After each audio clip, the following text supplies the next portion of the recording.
Cosmetic injectables, basically in the spa environment, are medications that the FDA has approved to be used for minimizing fine lines and wrinkles.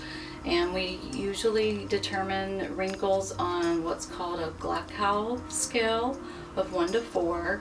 And so depending on how deep they are determines whether or not you're going to get a Botox type of paralytic type of injection or something that's more of a filler for lines that are more static. That means they're there even when your face isn't moving. The other kinds of wrinkles are hyperdynamic.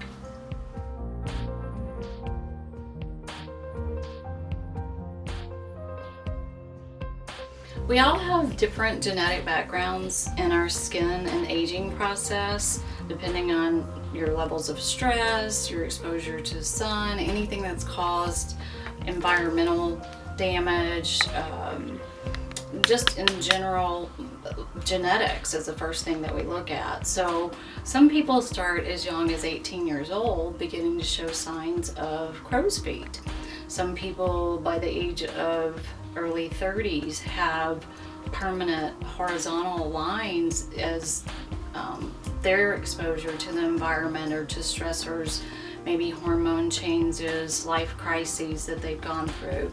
So it's an individualized assessment depending on what you're looking for and what bothers you. Never should you have a clinician say, oh, you need XYZ. It's something that's very personal. It's something that you have a problem with, not the therapist or clinician that's with you. And you should be given a mirror and point exactly to what the problem areas are that you want to be addressed. And then from there, we know what tools, what products, and what substances will give you the longest relief. And from there, you decide if it's something that you like and whether or not you like it to be permanent. It's just a personal, individualized assessment each time that you come in. Mm-hmm.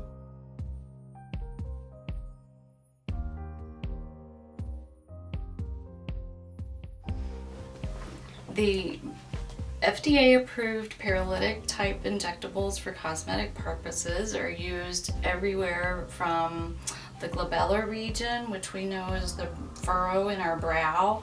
A lot of times it will also include the muscles that are adjacent to it. The frontalis muscle, or the foreheads, where you see the longitudinal lines that go this way, those can be softened, and a lot of the traction pulling from muscular activity of the frontalis muscle can be injected there. We know these right through here is our crow's feet. I don't know who named those, but it had to be somebody that didn't like birds or something. But big lines right here, little lines even underneath the eye. We have some very specific rules about injecting the paralytics in that area. It has to be 1 centimeter, at least 1 centimeter below the lower eyelid. We can inject the mentalis muscle. A lot of times as we age, for women especially, we notice this little line that's created across the bottom of our chin. You can use it to lift a lip that is creates a distorted smile. A lot of times Botox and Dysport can also be used for what we call smoker's lines or lipstick lines. And one of my favorites, and I'm on the list to try this one myself, is the neck, where we have these little appendages that start to get created. That can be smoothed out and tightened up by using either Dysport or Botox. Getting the injections is part artistic.